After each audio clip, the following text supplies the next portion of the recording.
Hey everybody, it's Steve Klein. Hope everybody had a great Happy New Year.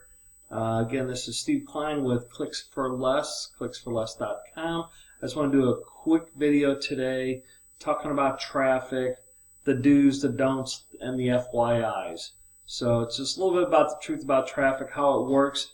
We have so many new online marketers coming to us for traffic, and we try to educate them and try to help them get the best results. So I thought I'd do a quick video.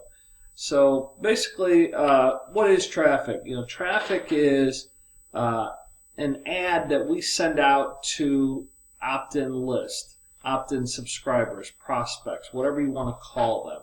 It's our data. So when we're sending out, just to tell you how hard it is just to get you clicks or get anybody clicks, much less opt-ins. For example, if we send out 10,000 ads to our opted-in prospects, you're going to first get about a 10% on the good side open rate. That just means they're opening up your ad. They're not clicking on, they're opening up our ad. They're not clicking on your link yet. So that's 10%. So if we send out 10,000 to 10,000 of our prospects and we get a 10% open rate, that's 1,000 people that just opened up the email or the ad because the subject line intrigued them. Now, of that 1,000 people, of the 10,000 that we sent out, we had 1,000 people open up that email. Now, you're going to only have about 10% on the good side actually click on your link to see your business offer. So 10% would be 100 people. Out of 10,000 people now, we only have 100 people that actually clicked on your link. Now that's a unique click. That is not we're not even at the opt-in part yet. So they click on your link and then your capture page comes up and then we have to get them to opt in. So for the best results, that's really what I want to talk about. Your whole goal with traffic and emailing and data is to build your personal list. We can talk about sales later. But to build your list, you need good, easy, keyword easy opt-in landing pages. So I want to show you a couple examples of what I consider the best, the top 3 type landing pages. And I'll tell you the do's and the don'ts and why I justify this. So first we're going to go to this landing page here. Now this is just a standard landing page, but I consider it one of the best because all you're asking of your customer to opt in is their email address, their best email address. So you're not showing them anything, you're just telling them if they put in their email address, they're going to see this video or they're going to see the steps to making money or your online business. So most people will have no problem sending an email. If it's not very personal, hey, I'll give you an email all day long. I realize that I'm going to get follow-up emails and that. So this is the very best type or style where you just ask for a person's email address. You're going to get a lot better results with something like this. Then the second best, that was the very best. Second best is this style where you ask for a first name or you ask for a name and their best email address. People don't mind giving a first name because it's hard to track them down. If you ask for a full name, they're going to give you a phony last name generally. It'll be Bob Smith. The whole thing is they'll always give you an email address because they want to see what your offer is. But you have to dangle the carrot. You got to get something from them before you give them something. So you want to ask for a name and an email address. This is the second best. This is Chris Policy, is one of our customers. I think this is an awesome landing page. It's really sharp, vibrant, and you're only asking for the basics here. Now this next page is one of my pages that I use for, I'm sorry, this is somebody else's, is that I use for Easy One-Up when I'm promoting it. Now this is from a capture page company. Now it asks for first name, best email, and phone number. Now, I just use this landing page because it was part of an autoresponder system, etc. I don't ever like asking for a phone number. 9 times out of 10 people, they're going to put in a bad phone number. They do not want to be harassed or called by anybody. They want to make up their own mind based on the information you provide them in emails and autoresponders.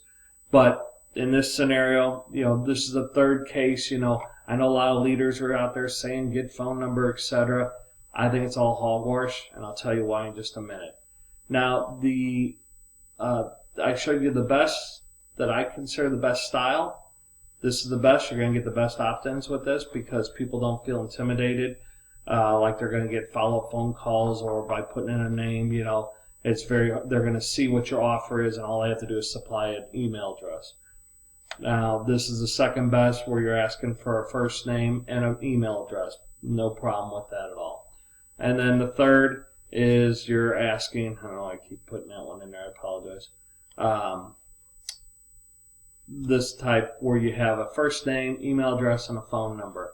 Again, the third best. If you have to have phone number, great. We have no problem at Clicks for Less, promoting what you want to promote. But we're going to tell you what's going to get the best results and what's not going to get you so good results. Now, I'll show you this third one here that's a fourth one here that I'm not a fan of, and I'll tell you why. When you are specifically making it mandatory, you see these red dots here, for a first name, last name, email, and phone number, you're making that mandatory, it's too personal.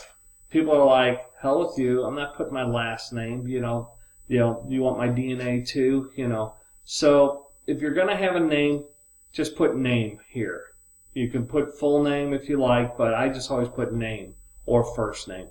When you're asking, every time you're asking a person to do more, the less chance you're going to get of getting that opt-in. So I am not a fan of putting first name and last name. I think it's a bad idea. So these are my choices, and with the traffic company, Clicks for Less, I'm just showing you what we had the best results with. The number one is a simple email. Number two is a name, first name and email. And then the third is the same, first name, best email, and a phone number. Now, real quick, I know there's a lot of leaders out there. We have a lot of new people, and they're eating up whatever every leader says out there. And, they're telling you to call your leads and that, and I'll tell you why I'm not a fan of that. First of all, like I just said previously, 9 out of 10 people are going to give you a bogus phone number. If you've been doing this long enough, you'll realize that people do not want to be harassed. And if I'm not mistaken, each of you got into this to have the laptop or desktop lifestyle. I don't think any of you got in here to say, I want to be a telemarketer. I can't wait to get on the phone and start calling all these leads, It just doesn't work that way.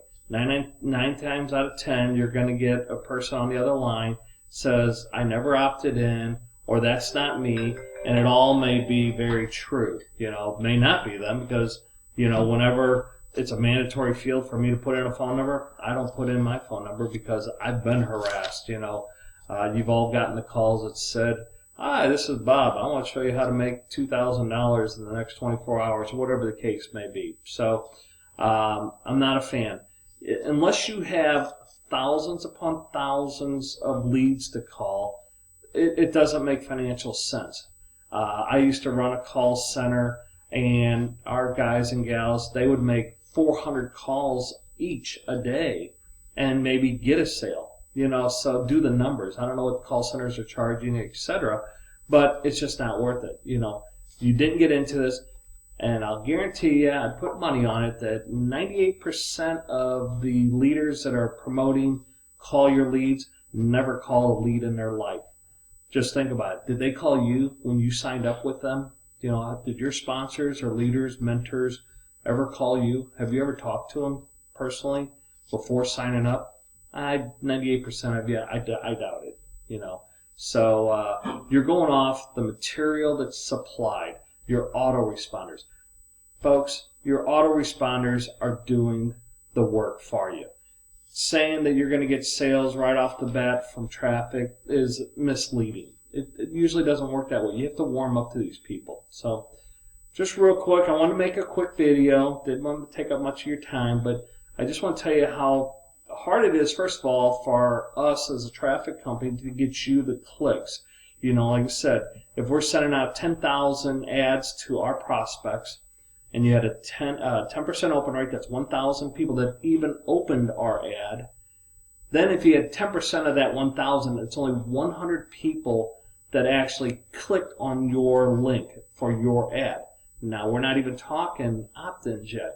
So of those 100 people, if you got 25 to say 40% of those people, so 25 to 40 people actually opt in, you're doing very well. The average is mid-30s. So if you're getting mid-30s, you know, you're getting spoiled. You're hearing everybody, you know, getting 45, 50%.